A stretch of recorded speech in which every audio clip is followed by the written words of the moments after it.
La Biblia es la única autoridad que un cristiano necesita. Padre Daniel, ¿y si esa idea no estuviera en la Biblia? Esa, mi amigo, es la pregunta fundamental. Y te adelanto que no solo no está en la Biblia, sino que la propia Biblia nos enseña a hacer exactamente lo contrario. Padre, gracias por estar aquí para abordar un tema tan crucial. Millones de cristianos sinceros viven bajo el principio de sola escritura. Si la Biblia, la palabra de Dios, es clara, completa y es todo lo que necesitamos, ¿por qué los católicos le añaden cosas? ¿Por qué necesitan una tradición con mayúscula y la autoridad de un papa? ¿No es complicar lo que Dios hizo simple? Gracias por plantearlo con tanta claridad. Es la pregunta más honesta y directa que un hermano protestante puede hacernos. Y la respuesta, espero poder demostrarlo, no solo es lógica e histórica, sino profundamente bíblica. Para empezar, tenemos que cuestionar la premisa de la pregunta. ¿Es la Biblia siempre tan clara para todo el mundo? Bueno, muchos dirían que sí, que si una persona ora y le pide al Espíritu Santo que la ilumine, el significado del texto se vuelve claro. Yo creo absolutamente que el Espíritu Santo nos ilumina. Pero tenemos que ser honestos con la realidad. Hoy en día existen más de 30.000 denominaciones protestantes diferentes, todas ellas fundadas por personas sinceras que aman a Jesús y que leen la misma Biblia pidiendo la guía del mismo Espíritu Santo. Y sin embargo, llegan a conclusiones radicalmente opuestas sobre temas fundamentales. ¿Cómo cuáles? Temas como el bautismo, ¿es necesario para la salvación o es un simple símbolo? ¿Se debe bautizar a los niños? La comunión, ¿es el cuerpo real de Cristo o solo un memorial? La salvación, ¿se puede perder o es para siempre? ¿Hay que hacer obras o basta la fe? Todas estas denominaciones tienen respuestas diferentes y todas afirman basarse únicamente en la Biblia. Esto no es para criticar, sino para observar un hecho. Si la Biblia fuera tan clara para cada individuo, no tendríamos esta división. El Espíritu Santo no puede ser un espíritu de confusión que le dice una cosa a un pastor en Texas y lo contrario a otro en California. Entiendo el punto. La división es un problema real, pero eso no prueba automáticamente que la solución sea la tradición o el papa. Tienes razón, solo establece que el sistema de cada uno interpreta por sí mismo tiene un fallo fundamental. Ahora construyamos el caso, y la primera pieza es la historia. La pregunta más difícil para la sola escritura es esta: ¿de dónde sacamos la Biblia? ¿A qué se refiere? La Biblia no cayó del cielo con un índice y cubierta de cuero. Es una colección de libros. El Nuevo Testamento, por ejemplo, tiene 27. Pero en los primeros siglos circulaban cientos de textos. La carta de Bernabé, el pastor de Hermas, el Evangelio de Pedro, el de Tomás. Todos se leían en algunas iglesias. Durante 300 años, un cristiano normal no tenía una Biblia. Tenía acceso a algunas cartas de Pablo, quizás a un evangelio, pero sobre todo, tenía la enseñanza oral de los apóstoles y de sus sucesores, los obispos. Entonces, ¿cómo se decidió la lista final de libros, el canon? Se decidió por la autoridad de la Iglesia Católica, guiada por esa tradición oral. En los concilios de Hipona, año 393, y Cartago, año 397, los obispos, los sucesores de los apóstoles, se reunieron y dijeron: basándonos en lo que siempre se ha creído y leído en las iglesias desde el principio, esta es la lista inspirada por Dios. Ellos compilaron la Biblia. Aquí está el punto clave. La tradición y la iglesia no son un añadido a la Biblia. La iglesia y su tradición crearon la Biblia. Tienes que confiar en la autoridad de la tradición de la iglesia para poder confiar en que los 27 libros de tu Nuevo Testamento son los correctos. Es un argumento histórico poderoso, pero quiero ver la prueba en la Biblia misma. La Biblia habla de esta tradición con mayúscula. Absolutamente. Y el versículo más claro es el que has mencionado, 2 Tesalonicenses 2, vers 15. San Pablo les escribe a los cristianos de Tesalónica y les dice: así pues, hermanos, manténganse firmes y conserven las tradiciones que han aprendido de nosotros, ya sea de viva voz, ya sea por carta. ¿De viva voz o por carta? Exacto.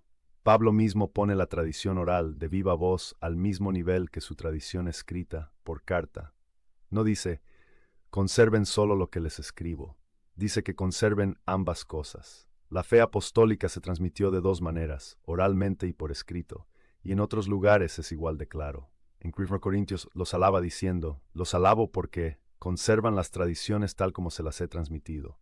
En 2 Timoteo 2:2 le dice a su discípulo Timoteo: Y lo que me has oído decir en presencia de muchos testigos, encomiéndalo a creyentes dignos de confianza, que a su vez estén capacitados para enseñar a otros. Eso es una descripción perfecta de la sucesión apostólica, la transmisión de la tradición oral. De acuerdo, la Biblia habla de tradición. Pero eso nos lleva al problema inicial. Si tenemos la Biblia y la tradición, podemos tener interpretaciones diferentes de ambas. ¿No nos lleva eso de vuelta al caos de las 30.000 denominaciones? ¿Por qué se necesita un papa? Has llegado al paso final y más lógico. Y para explicarlo, me encanta usar una analogía moderna.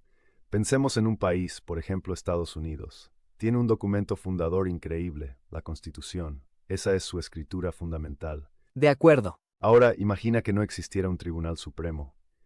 Imagina que cada ciudadano, cada policía, cada alcalde interpretara la Constitución como le diera la gana. Uno dice que la segunda enmienda le permite tener un tanque en su jardín. Otro dice que la primera enmienda le permite gritar fuego en un cine. ¿Qué tendrías? Un caos absoluto. Anarquía. Exactamente. Necesitas una autoridad final, un intérprete vivo y autorizado que pueda decir, considerando el texto, la historia y la intención, esto es lo que la Constitución significa en esta situación. Ese es el Tribunal Supremo. Pues bien, la Iglesia es el reino de Dios en la tierra. La Escritura y la tradición son nuestra Constitución. Pero Jesús, en su infinita sabiduría, no nos dejó solo con los documentos para que nos peleáramos por ellos. Nos dejó un Tribunal Supremo vivo, el magisterio de la Iglesia, que son los obispos en unión con el sucesor de Pedro, el Papa. Y conecta esto con la autoridad que Jesús le dio a Pedro. Precisamente. En Mateo 16, Jesús le da a Pedro las llaves del reino y la autoridad de atar y desatar. Lo establece como su primer ministro o juez supremo. Esa autoridad para interpretar la ley de Dios de manera definitiva es lo que le da a la Iglesia la capacidad de resolver disputas y de preservar la fe sin error a lo largo de los siglos. Y tenemos un ejemplo bíblico de este Tribunal Supremo en acción. El mejor de todos, el Concilio de Jerusalén en Hechos 15. Hubo una disputa doctrinal masiva. ¿Los gentiles debían circuncidarse? No se pusieron a discutir sobre versículos del Antiguo Testamento, cada uno por su lado. Convocaron un concilio. Pedro habló con autoridad, Santiago confirmó, y emitieron un decreto vinculante para toda la Iglesia diciendo, nos ha parecido bien al Espíritu Santo y a nosotros. Ese es el magisterio en acción, interpretando la voluntad de Dios para una nueva situación, con la garantía del Espíritu Santo. Entonces, si lo entiendo bien, su argumento es una cadena de 3 eslabones. Primero, la idea de la Biblia sola no es práctica, como lo demuestra la división cristiana, y esa histórica, porque la Iglesia nos dio la Biblia, no al revés. Segundo, la propia Biblia nos manda a seguir tanto la tradición escrita como la oral. Y tercero, para proteger e interpretar correctamente ese depósito de fe, escritura y tradición, se necesita una autoridad viva y final, un árbitro, que es el magisterio encabezado por el Papa. No podría haberlo resumido mejor.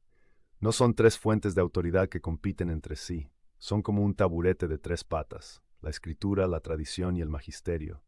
Si quitas una pata, todo se cae. Juntas, nos dan un asiento firme y seguro en la verdad que Cristo nos reveló. No es una complicación humana, es la solución de Dios a la confusión humana. Es un acto de amor para mantener a su familia unida en una sola fe. Padre, ha sido una exposición increíblemente sólida y fácil de seguir. Le agradezco que haya respondido a una pregunta tan difícil con tanta claridad.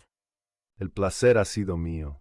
Son las preguntas difíciles las que nos llevan a las verdades más profundas. A nuestra audiencia, esperamos que esto les haya dado mucho en qué pensar. Ahora que entienden el porqué de la tradición y el magisterio, miren este video para descubrir por qué la misa es considerada por los católicos el mayor acto de adoración.